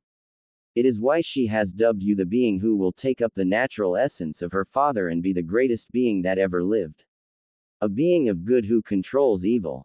Though, I am surprised that you do not seem baffled or unconscious at my honey scent mixed with blood or my lack of clothing that is very much revealing to your supernatural eyes. Am I not attractive to you, Naruto-sama? Am I ugly in your eyes? Naruto was stunned to silence at the question, but his expression saddened when he saw a tear drop fall from her right eye and brought his hands up frantically waving them as he said to Tuka, "No, no, no. You are attractive, Tuka-san. Really, you are. It's just that I grew up seeing and experiencing a lot of stuff like and that has caused me to be nearly desensitized to seeing women dressed the way you are not wearing a single inch of clothing on them. But wait, why are you crying if you don't really feel any emotions like Ya-chan says?" Tuka wiped the tear drop away, then took Naruto's right hand and brought it to her right, pushing his fingers deep into the mound of flesh where her heart is located in her body. Naruto blushed heavily at this, but felt a heartbeat under the mound of flesh causing him to look up to Tuka, who said, "That heart you feel, wasn't beating before. Being a monster who doesn't feel meant that I shouldn't have a beating heart. But because of how Jashin feels about you and how she values your ideals and her caring for you and everyone else you care about, she has grown to be more emotional than she was before, and this also affects me.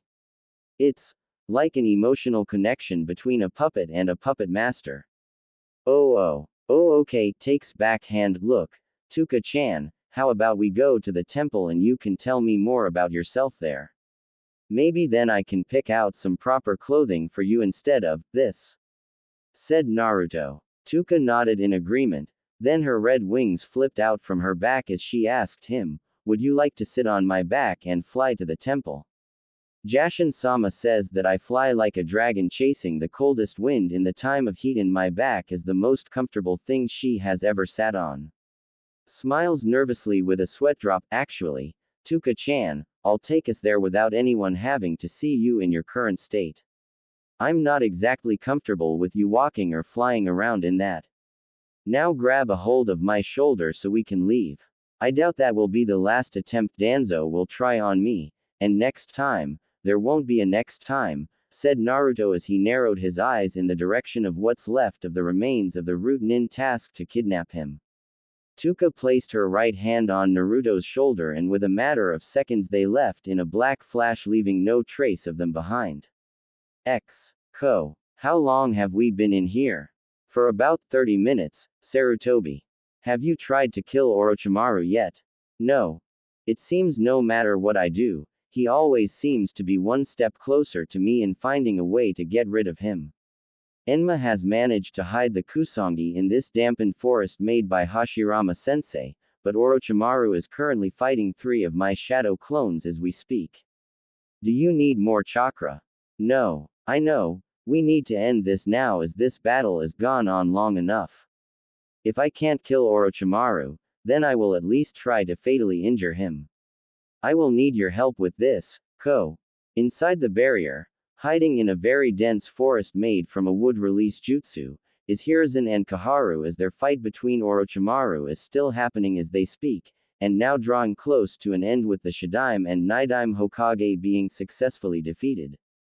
Kaharu, still dressed in the female Anbu attire with no shoes on, reached for a small scroll in her back pocket and unsealed its contents, which happened to be a mask from the Uzumaki shrine. While I was training back the temple alongside Enko-sama and Naruto-sama, I was trained to use this mask without having to feel immobilized or slowed down by the effects of the Shinigami's suffocating presence and killer intent. I was using this just now to send both the Shadaime and Tobirama-sensei to the Shinigami's stomach.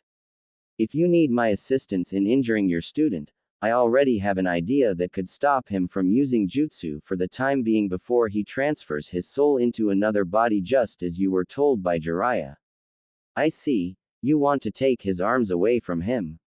Smirks. I see you are finally able to think on your feet, Monkey-san. Smirks. You need to do a ninja art that blinds his sense of sight for a few seconds, and I will do the rest. With a single nod, Hiruzen hopped out the forest, then appeared besides his clones with a tired Orochimaru standing before them and said, "Orochimaru, this fight has continued long enough, and it is time for me to rectify the mistake I have done by you. You talk as if you have some sort of an advantage over me, sensei, but I can see you have no other options in trying to kill me. However, I have countless other ways to take down an old monkey like yourself. You think that staff of yours can hide my kusangi from me? Said Orochimaru, who cackled menacingly while holding his head, then held out his left hand to his left side. In a matter of seconds, his blade came back flying into his possession, and a poof of smoke could be heard somewhere in the dense forest, meaning that Hiruzen's staff has returned to Makai to heal since it could no longer help in the battle against his pedophile treacherous student. Foo. Do you still think you have a chance against me, old man? Said Orochimaru. Hiruzen gave his former student a stern gaze and responded not even a second later, chances are never given, but they are only made and taken. I had so many chances with you, and I missed many. But I will be assured that one day you will fall for your crimes against Konoha and all of humanity, and I believe that you will not see the day of your death coming, Orochimaru. The three clones of the slightly winded Sandaime Hokage poofed away, then he started to do hand signs and exclaimed, "Ninja art, souring darkness jutsu."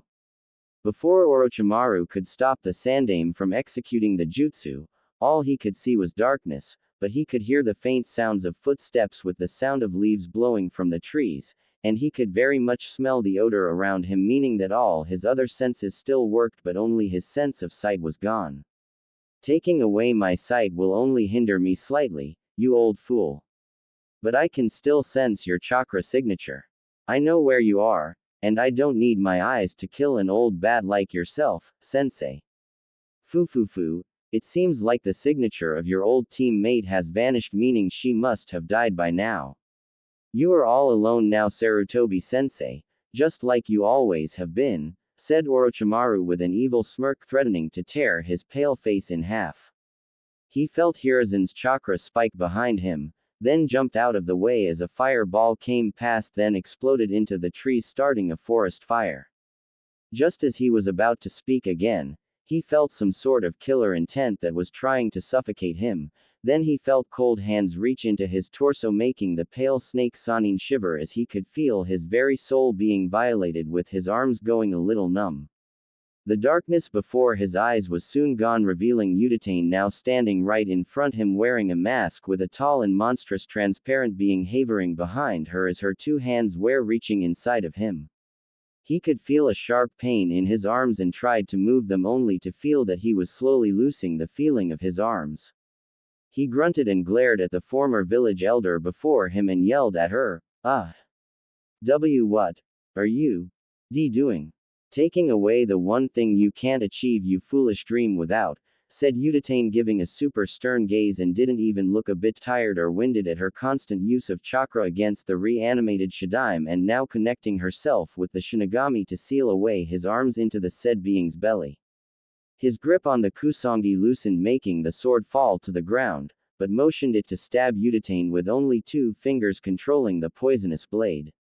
Squeen ch. The blade went right through Udatane and made a hole where her heart is, which is just at her right, causing Orochimaru to smirk, believing that he was finally able to kill her once and for all with a simple move of stabbing her heart, of which he was sure couldn't regenerate like the fingers she bit off. However, he was still losing feeling in his arms, and the smirk was turned upside down, gritting his teeth in pain as he felt his arms completely leaving him. He looked up to see the hole in Udatane's chest patch itself right up like there was never a wound there, and she removed the mask from her face, causing the death-like aura around her to leave, with the transparent being hovering behind her to leave as well. You really don't pay attention to the things that are right in front of you, Snake Boy. No matter what you do to me, I cannot be killed by a blade, by poison, or any other way you can think of killing me. With just my blood alone, my body can regenerate itself back and I won't feel a single inch of pain. Darn it all, Ka. Tayuya, Sakin, Ukin, Jirobo. Drop the barrier now and take me back to Oto this instant. The barrier dropped down and the 4 teens came to Orochimaru's aid, with the fat-looking one helping him up, and said to the others, "We gotta leave now before those Anbu arrive. Orochimaru-sama looks hurt and we gotta hurry as fast as we can." You always have to state the obvious, don't you, said the red-headed teen, who was met with a glare from her fellow Oto ninja and Otokage. Orochimaru glared daggers at a calm Udatane with a fuming expression planted on his, look of pain sketched across his face, and said to her, You and that blasted old fool will pay for this.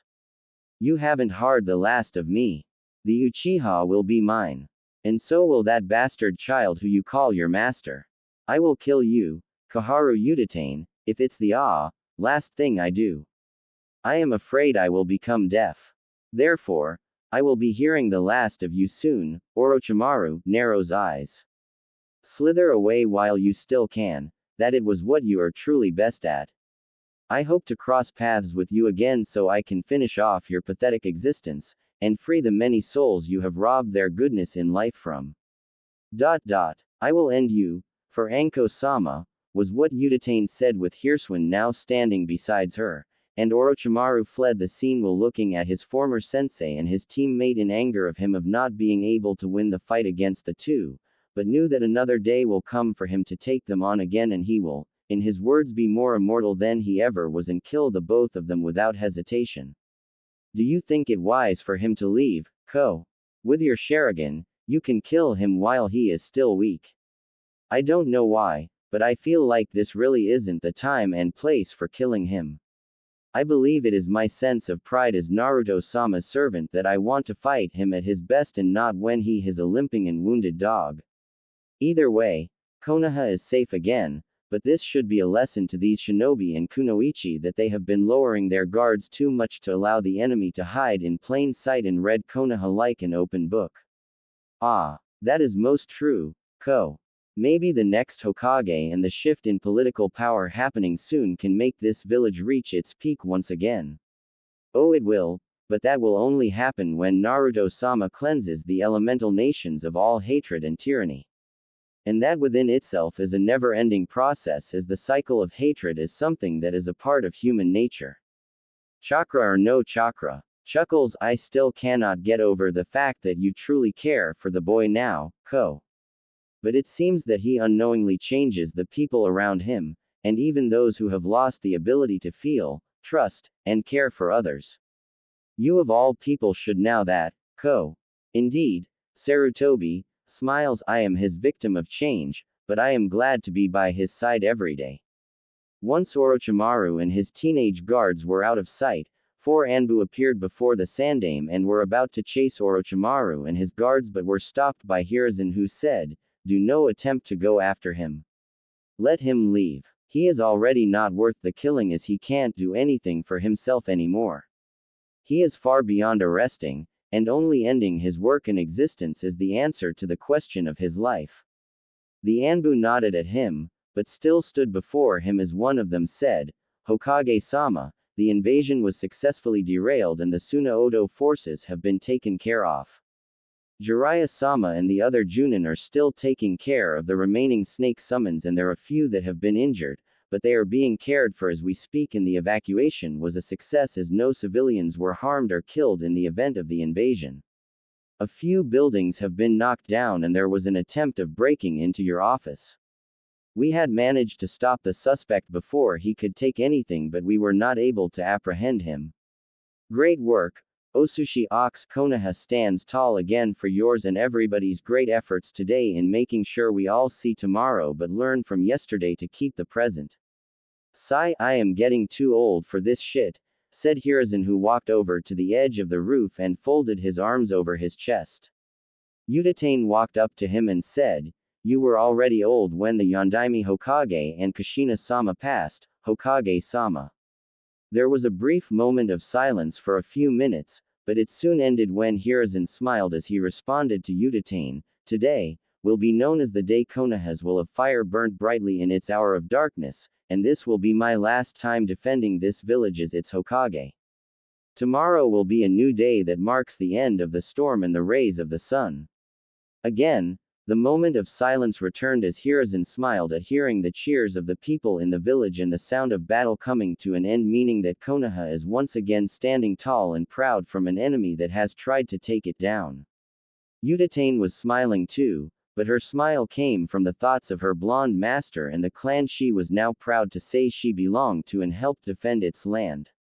This won't be the last time Konoha faces danger, but I now know that after every fight and battle it goes through, this land will get stronger and stronger, and Naruto-sama will soon be the symbol of this village and country and always be there to defend it from any evil that tries to spread across it.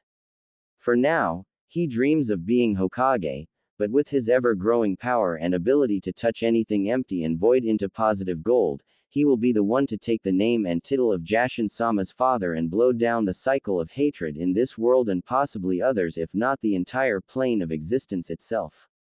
The journey has just begun, and it will only get more difficult from here on. But I will always stand besides him through thick and thin, and be one of his women that will be willing to do anything for him when the time comes. Naruto-sama. 2 weeks later. Konohagakure no Sato. The Hokage Tower. In the Hokage's office, Naruto and Shikamaru were now standing in front of the Hokage's desk with Kakashi, Jiraiya, Shukaku, Ino and Choji standing behind the two, all smiling proudly for their teammate and friend, as Naruto and Shikamaru were the only ones to pass the Chunin exams and get the promotion to Chunin. This year's Chunin exams have been anything but normal. With the second stage and last stage being disrupted, the both of you and your comrades have showed determination and dedication to continuing in protecting Konoha's will of fire while still learning from it as you go. Shikamaru Nara, your intelligence has helped you see past the many errors of what to face in the battlefield and save your fellow brethren from defeat and death many times over. Even though you may have your clan's apathy and lack of motivation, you do know when to raise above the challenges ahead, and move forward to face what lies ahead with a plan already in mind. Naruto Uzumaki, you of all your fellow comrades have experienced the most in your short time of being a genin, and it is for that reason that your experiences have been shared amongst them. You were placed in a team that clearly seemed like it will fall any second and end before it would begin, but you still made the most of your teammates even when they didn't want to work with you. You have unlocked your clan's true potential, and we have all seen that you are well capable of fighting for what's right and still being able to change the very same enemies you come across. I have received word that Sunagakure no Sato would kindly like to apologize for aiding Orochimaru in the attempt to invade Konoha, and will help pay for whatever damages they have caused to the village. They also told me the Ikibi Jinchuki Gaara has made a dramatic change in his life, and it is all because of you, Naruto, for setting him straight and see that even though he has suffered a great deal of pain at such a young age, he is now well able to forgive others and share his pain with his siblings just as you have shared your pain with Anko, Kakashi and your other loved ones. The Sandaime stood up from his chair, then walked to the clothing drawer of the office to take out 4 Chunin flak jackets. It is with great pleasure and joy that I, Hiruzen Sarutobi the Sandaime Hokage, promote Naruto Uzumaki and Shikamaru Nara to official Chunin of Konohagakure no Sato. The Sandaime smiled to the 2 young men before him and handed them their flak jackets, to which they bowed in thanks while saying their thanks to Hiruzen. The Sandaime then turned to Ino and Choji and continued. While the both of you and Team 8 have not passed the Chunin exams, the Council and myself have acknowledged your efforts during the time of the invasion to help evacuate the civilians and keep everyone alive with your other comrades. It is for that reason why the both of you and Hinata Hyuga, Kiba Inuzuka and Shino Aburame are promoted to official Chunin of Konoha as well. Ino screamed in celebration of the promotion and cried happily, while Choji also exclaimed his joy, but then said something about, the higher the pay means more food to buy, which got him a bonk on the head by Ino, with everyone laughing at Ino and Choji's antics. Asuma, Ino, Choji, Shikamaru and his father all left the office and said their goodbyes, only leaving Naruto, Jiraiya and Kakashi with Hiruzen there. Naruto turned to the Sandaime and asked, so what's gonna happen to Sakura and Sasuke? After a week of the invasion, the Fire Daimyo was here to address the issue of the civilian council members, and told the village that anything those people have fortified, bribed or influenced was to be taken away with immediate effect or reversed. So when those civilians were arrested and executed for their crimes, all their wrongdoing on the village was investigated then corrected. Sakura Haruno's file, according to Iruka's report, shows that even though she had spent a full 4-year term in the academy, she has learned absolutely nothing and never wrote a single written test or spar with others or show any progress as a kunoichi whatsoever. She passed the genin exams with the help of her father, who in this case bribed Mizuki and blackmailed Iruka into letting her pass the day before the exams were held. Because of this, Sakura Haruno will be dropped from Konoha's shinobi system, and will be under constant watch for 8 hours of the day since her parents were involved in the crimes of the previous batch of the civilian council, rendering her to be an Operon. With Sasuke Uchiha, he is to remain a genin and be transferred to one of the new genin teams that will be made next January since Team 7 is now disbanded. That is actually some good news. So when do I get to take that hat from you, Ji-san? Said Naruto, only to be met with laughs from both Jiraiya and Hiruzen. This greatly confused Naruto, who said, "No, seriously.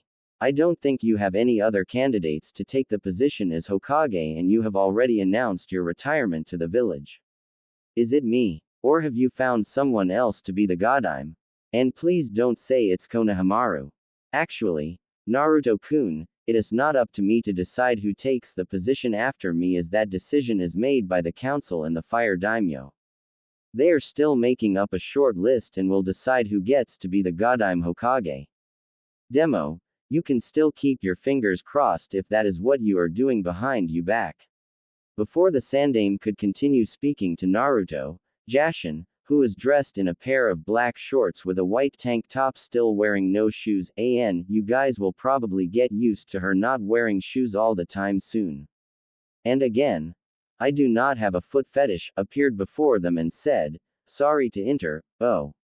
It's over. Anyways, Naruto-sama, Yuta-chan has sent me to come and get you since the party has already started and the exquisite buffet she has made is really starting to grow spider webs since no one won't eat before you do, and oh. Rainerheim and Mittel-chan said they both have an awesome gift to give you tonight and they can't wait any longer for you. So you need to come home, NOOOOOOOOOW. And Hiruzen-kun." Jashin walked up the desk and playfully glared at the Sandaime as she said, speaks in New York Italian accent, "Remember the deal, me and you have, alright. I get you the water, and you make Hidan go ka-boom. Kabish. Quote. Quote. Hi, Jashin-sama." Without even saying goodbye to his sensei, godfather and the Sandaime, Naruto was pulled in a hug and vanished from the office with red symbols circling him and Jashin as their forms left the room in a white light. "Yeah, I gotta do some stuff back at the apartment that needs my attention, and then I have to meet Guy for the weekly challenge. I'll see you soon, Jiraiya-sama, Hokage-sama," said Kakashi, who left the room in a poof of smoke. Jiraiya turned to his sensei with a sigh and said, "Well, it looks like things are gonna be getting better around here, sensei." "It does seem that way, Jiraiya. But who knows what kind of challenges and trials lie ahead, as the future will always be a mystery like a mist-filled road. I can't help but feel that Naruto will be the center of a lot of things that will happen here in the village, the country, and possibly the elemental nations, if not the world as a whole. It sure does seem that way, doesn't it? Sigh, his parents would be proud if they saw him today, especially his mother Kushina. She always had big plans for Naruto, and now, it seems like they are all set in motion, with the first one being a success. Well, I gotta leave, sensei. I'll be back to get Naruto when you announce who will be the Godime. Demo, you already know who it is since you didn't want to take the position. Yeah, well, I'll start searching for her when I get the chance, and that's why I'm saying the Gaki should tag along when you give me the mission to go and get her to come back. Besides, you know she won't come back since the civilians and that man lied to her saying that Naruto died on the day of the Kyuubi attack along with Kushina. Well, I'll see ya soon, sensei." Jiraiya hopped out the window and reappeared on an orange giant toad which hopped away. There was silence in the office as the Sandaime looked at the paperwork in front of him, then reached for his drawer to take out his pipe and start smoking. Life It is a journey we all walk, and a journey that is far more stranger than anything we humans can comprehend. I hope Naruto's life will continue to change others as his journey will be the strangest and possibly the hardest of them all. The Sandaime stood up from his chair, then turned to look at the moon that was now settling up in the sky and with the sun setting down. I may not know who you are, or what kind of person you may be, but I know that you are watching over Naruto as we speak, and you will continue to watch over him as he faces his hardships and triumphant over them. You and his parents will continue to guide him on this path we all call life. Kagaya Otsutsuki. I desperately pray that you do so, for tomorrow is never promised, and Naruto is yet to fight the many odds he will face. Sigh.